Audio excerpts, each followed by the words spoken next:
Did you know that everyone's favorite man, Evo Morales, thinks that eating chickens makes you gay? That's probably the funniest part about him. We gotta look into that right now. We gotta investigate.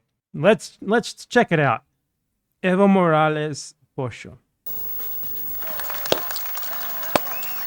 Cuando hablamos del pollo, el pollo que comemos está cargado de hormonas femeninas. He just said the chicken that we eat is like full of feminine hormones. Por eso los hombres cuando comen este pollo tienen desviaciones en su ser como hombre. Then he said, and because of this, when men eat this chicken, they have like they go on the wrong path as men. And like everyone in the crowd is like, what the fuck is he talking about? Like two people clapped. En fin, se quedaron pensando todos allí. And apparently he continued saying, like, the reason why Europeans are normally bald, almost all of them are bald, unlike us, the superior indigenous people who have hair, it's because of the things that they eat, like chicken, while indigenous people are not bald because they don't eat feminine hormone chickens. I would like to sit down with Evo Morales and perhaps explain to him that actually balding is a symptom of having too much testosterone, and that I don't think eating chicken makes you gay. But I mean, this is pretty par for the course in Latin America, unless you think that this is something special or unique. People like believing random shit like this is fairly normal when you're poorer. And Evo Morales is someone who grew up quite poor because obviously there's a massive lack of education, and because of that, there is a more of a tendency to fall into sort of simplistic explanations. It's the same reason why poor people anywhere tend to be, for example, more homophobic, more religious, stuff like that. Not necessarily more racist, because poverty sort of creates a breeding ground for these sorts of ideas. And, you know, just being the president of a country doesn't necessarily mean, even the relatively good president of a country doesn't necessarily mean that you have entirely supplanted idiotic ideas that you just sort of took for granted since you were younger or whatever. It's like the same way that people are like, oh, in Afghanistan, for example, lots of people are homophobic or whatever, they oppress women, etc., etc. The reason why they do that is because their country is fucking poor as shit, and they have literally no access to any sort of education that would even give them the tools to investigate otherwise for themselves. And if you want to fix that, probably a really good way to start would be to stop invading their country every 20 years and ensuring that it doesn't get any better. You know, it's the same reason why moronic anarchists, like American anarchists on Twitter who only care about social issues, were like obsessed with saying that Pedro Castillo is some sort of reactionary and everyone should therefore vote for Fujimori instead because he's like homophobic and stuff like that, without asking, well, why is he homophobic, for one? Why are most people in Peru, at the very least, like sort of passively homophobic? And does that have anything to do with like most people in the country being victims of historical colonialism and imperialism that has left them relatively undereducated compared to people in other countries? Or is it just that they're all like random homophobes? Like, it's one thing to blame someone who is like rich and well off for being homophobic.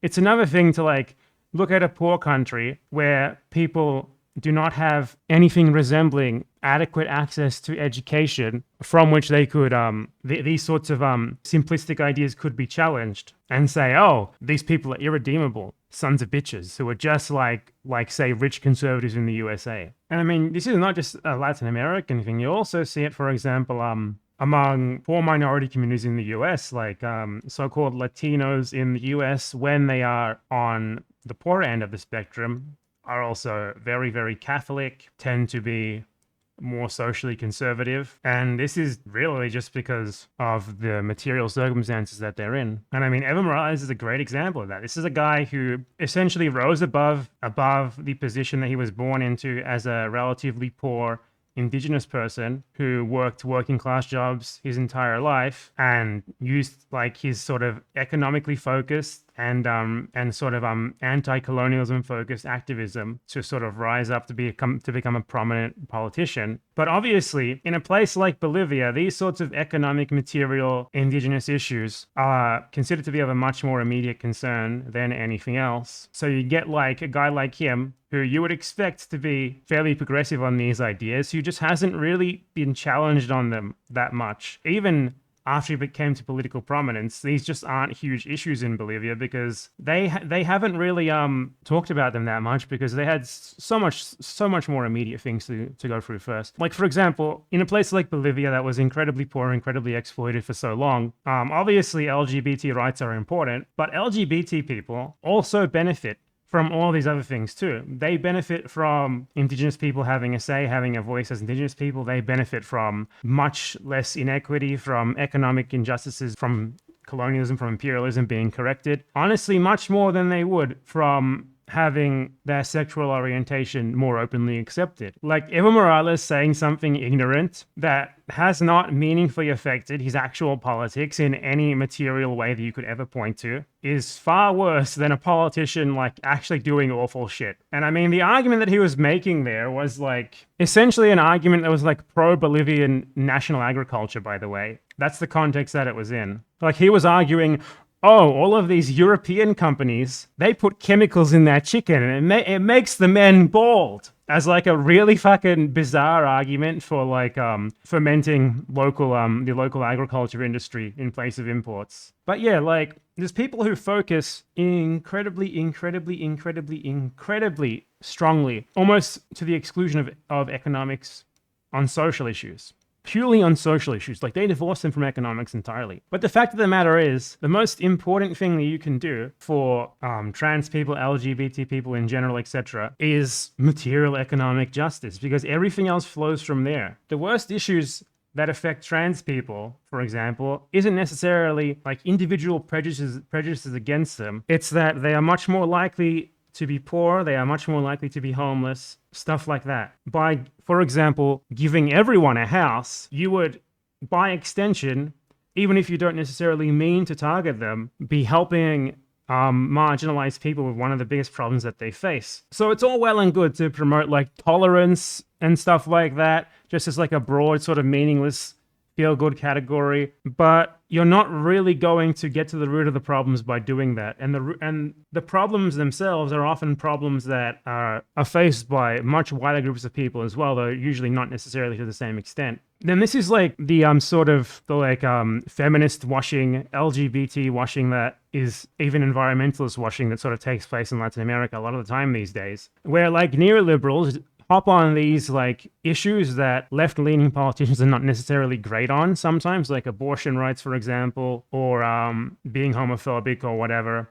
And they're like, hey, these neoliberals, right? They might privatize everything, ruin the country's local economy for the benefit of foreign companies. They might put hundreds of thousands of people out of jobs. They might gut all social programs and healthcare and everything. But they're not LGBT phobic. When, as a net sort of thing, having like some random neoliberal who pays lip service to LGBT causes versus having Evo Morales who says that chickens make you gay, but who doesn't do all of those awful economic things that the neoliberal wants to do, Evo Morales is infinitely better for LGBT people, even despite that. The most important thing too is when you target these sorts of basic material economic problems, you help people get to the level where they can begin to start thinking about these issues in more depth. They have more free time, they'll be better educated, etc., and educate themselves and get over these sorts of backwards views that they hold. But yeah, this is precisely why you have to be incredibly suspicious of the sort of like woke imperialism that is popping up more and more lately. It's nothing new. This was the case, for example, hundreds of years ago as well, with stuff like the white man's burden and the civilizing mission, where colonialism was framed as good for the people who were its victims. It's just really a more modern extension of that. Now it's like, oh, these people, you know, these left-leaning politicians, or really anything, they are bad because they're anti-feminist, they're anti-LGBT, or whatever. When usually the people saying that are people who support ideas that would be far worse for those groups due to the complete lack of any sort of material justice. By tackling economic issues, you make a lot more progress towards the point where broader society will stop being so horrible towards marginalized groups. Anything else is nothing but a band-aid fix, you know? When you have a country with like a GDP of 5,000 per capita or whatever, where people are making $200 a month for working grueling working class jobs, trying to educate those people on how homophobia is bad in lieu of basic economic justice, you're not going to get very far, okay? For them to even get to the point where you could possibly get through to them on that, you first need to do something to alleviate the situation that they're in. And the way to do that is certainly not by supporting some America-backed or Europe-backed neoliberal candidate who promises that he will be nicer to LGBT people, obviously without taking any real action because it's politically unviable in the country that he's in, while simultaneously dismantling whatever little worker protections and economic justice the country might have for working class people. Now, there are, of course, a lot of rich people who are homophobic and shit too. And those people you can really simply just blame as homophobes or whatever other ism you want, because it's their fault. When you're fairly well off, you know, you've had access to decent education, you don't have the excuse anymore. You don't have these incredibly like crushing overarching concerns in your life that working class people in like fucking Bolivia do that can explain away why you are that way. You're just a piece of shit. It's not the same thing. Like, you get people in Miami, for example, who are like the classic, relatively well-off exiles from Latin American countries who left because like the president was too left-wing and they had to pay too much taxes. A lot of those people are convinced that they are progressives because like they say racism is bad and they think that, you know, they think it's fine that their best friend is gay or something, while also supporting the most barbaric forms of free market capitalism. And they use their like one decent position on a social issue to mask the fact that they essentially want to impoverish the vast majority of people in their country for their own material economic benefit. And yeah, like Israel's another good example. Israelis are always like, we're so accepting of gay people here in Tel Aviv. Okay, but you and those same gay people join the IDF to go and fucking put a gun to the head of random Palestinians in the West Bank. Are you fucking kidding me? I mean, yeah, it's just a lot of liberals, so-called progressive liberals, who are really like, by progressive, what they mean is they don't give a shit about anything economic. All they care about is really performative acknowledgements for certain social issues. They would actually oppose the economic remedies for said social issues. And these people don't realize that, by and large, they hold these social issues, these opinions on social issues that they do because they have had access to a level of material wealth and education that the vast majority of people don't. And yet, paradoxically, they advocate for economic ideas that just so happen to maintain their position in the hierarchy. Wow, what a surprise. It's not at all surprising that they use social issues as a cudgel against people seeking economic justice that would threaten their position in the economic hierarchy. That's why Israelis bring up things like LGBT rights, which they don't even actually have in Israel. You can't get married there if you're gay. It's just a roundabout justification for them to continue to do settler colonialism in Palestine and to genocide Palestinians. To maintain their privileged material position over the Palestinians, their material privilege is built on top of the oppression of said Palestinians.